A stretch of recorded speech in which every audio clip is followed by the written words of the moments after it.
Greetings, finance pioneers, investment whizzes, and champions of wealth creation.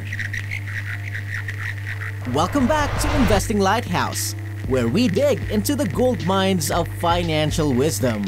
Today, we're sailing into the beautiful waters of a classic investment text, Common Stocks and Uncommon Profits, by the celebrated investor, Philip Fisher.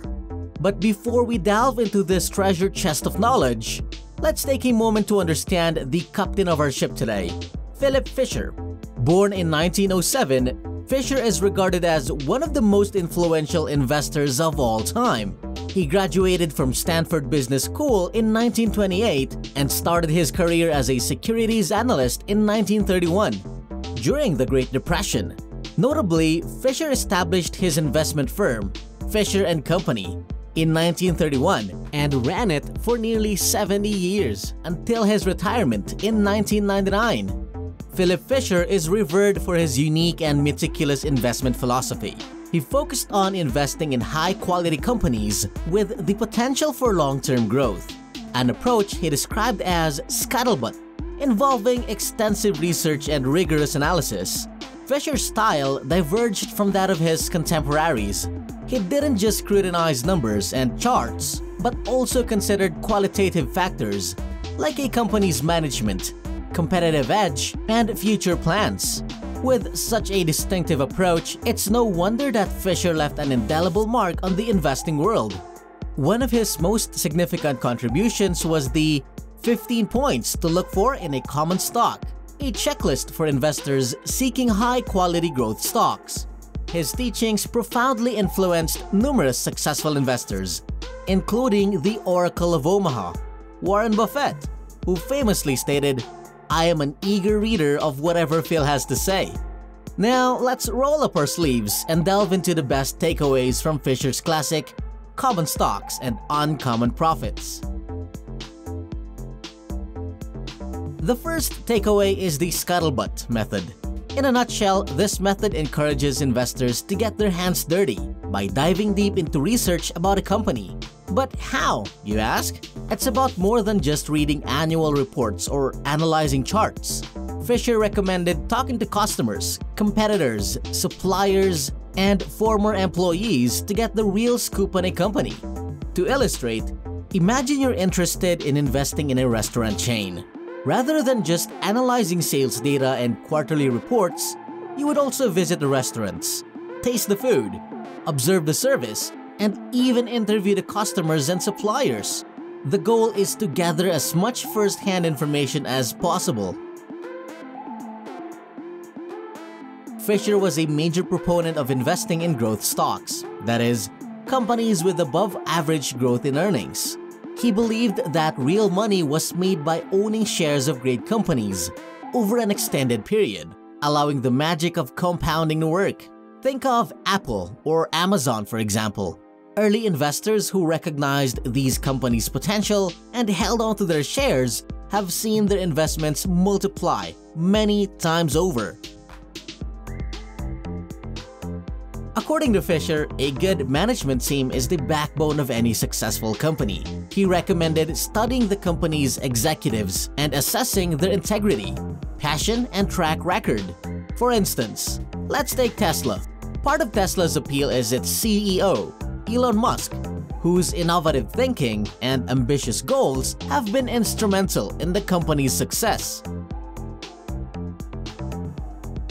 While the price-to-earnings ratio is a popular tool to evaluate stocks, Fisher cautioned investors not to place too much emphasis on it.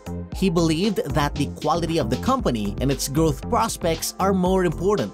Simply put, a great company with a high PE might be a better investment than a mediocre company with a low PE.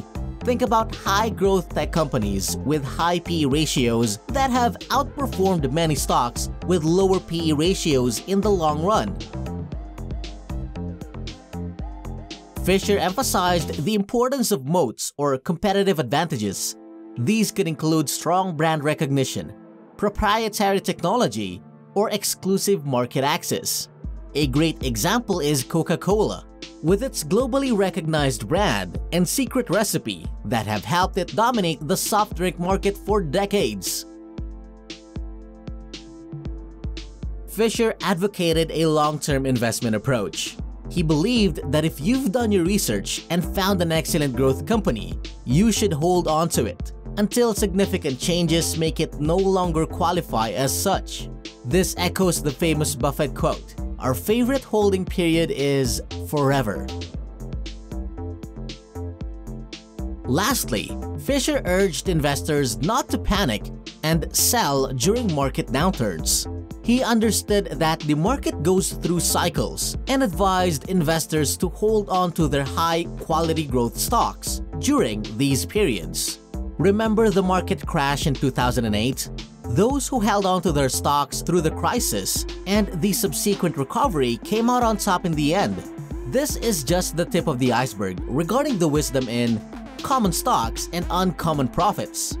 We strongly recommend thoroughly diving into the entire book to understand Fisher's approach.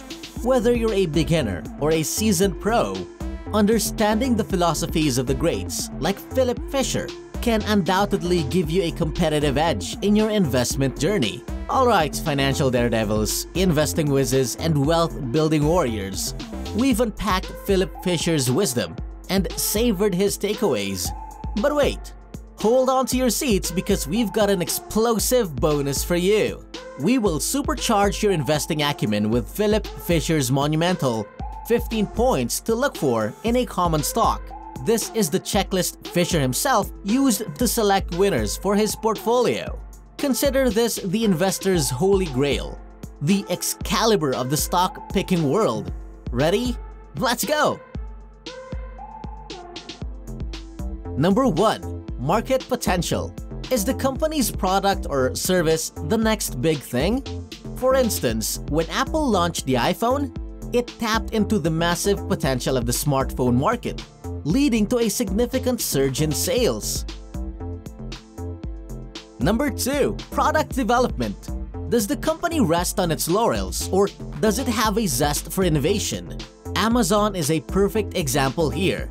They started as an online bookseller, expanded to general retail, then into cloud services with Amazon Web Services. And now, they're even exploring spaces like pharmaceuticals and entertainment. Number 3. Research and development. Is the company's R&D a lion or a mouse compared to its size? Remember how Tesla revolutionized the automobile world? Despite being much smaller than traditional automakers, they have managed to stay at the forefront of electric vehicle technology. Number 4. Sales organization. Does the company have a formidable sales team? Companies like Salesforce have legendary sales organizations that have helped drive their rapid growth. Number 5. Profit margin. Is the company making good money on each sale? Google's profit margin from search advertising is quite the cash cow, which has helped fuel its expansion into other areas. Number 6. Profit margin growth. What's the company doing to boost profit margins? Starbucks, for instance, continually optimizes its supply chain and introduces premium products to improve profit margins. Number 7. Labor and personnel relations. Happy employees, happy company. Costco is well known for its positive labor relations, offering above-average wages and benefits, lowering turnover and improving productivity. Number 8. Executive relations. How well does the company's top brass get along? Netflix, with its culture of transparency and freedom and responsibility, is a standout and has led to strong executive relations and decision-making. Number 9. Management depth. Does the company have depth to its management team? Think Microsoft's bench of executives. They have a deep bench of talented executives, which positions them well for future growth. Number 10. Cost analysis and accounting controls. Is the company's money management top-notch? Thanks to highly effective cost analysis and accounting controls, McDonald's manages its global franchise network like a pro. Number 11. Industry-specific aspects. Are there unique features that give the company an edge over its peers? Disney's incredible portfolio of intellectual properties like Marvel, Star Wars, and its classic animated characters is a killer advantage. Number 12. Profit outlook. Does the company focus on quick bucks or sustainable growth? Amazon famously prioritized long-term growth over short-term profits in its early years, a strategy that has clearly paid off. Number 13. Equity financing. Will future growth dilute the value of current shares? A company like Facebook has managed to finance much of its growth from its substantial cash flow, enabling it to avoid dilution for existing shareholders. Number 14. Management transparency. Does management speak openly to investors about its affairs when things are going well, but become tight-lipped when troubles and disappointments arise? Transparent management, such as the software company Adobe, communicates with shareholders regularly, both in good times and in bad. Number 15. Management integrity. Is the company run with honesty and integrity? Warren Buffett's Berkshire Hathaway exemplifies this with its emphasis on ethical business practices and transparency. Whew! There you have it, folks. Your bonus booster pack. Apply Fisher's 15 points to supercharge your investment selection process. Remember, no company will tick every box, but ticking most of them can be a promising sign of a long-term winner. But hey, remember to conduct your own due diligence.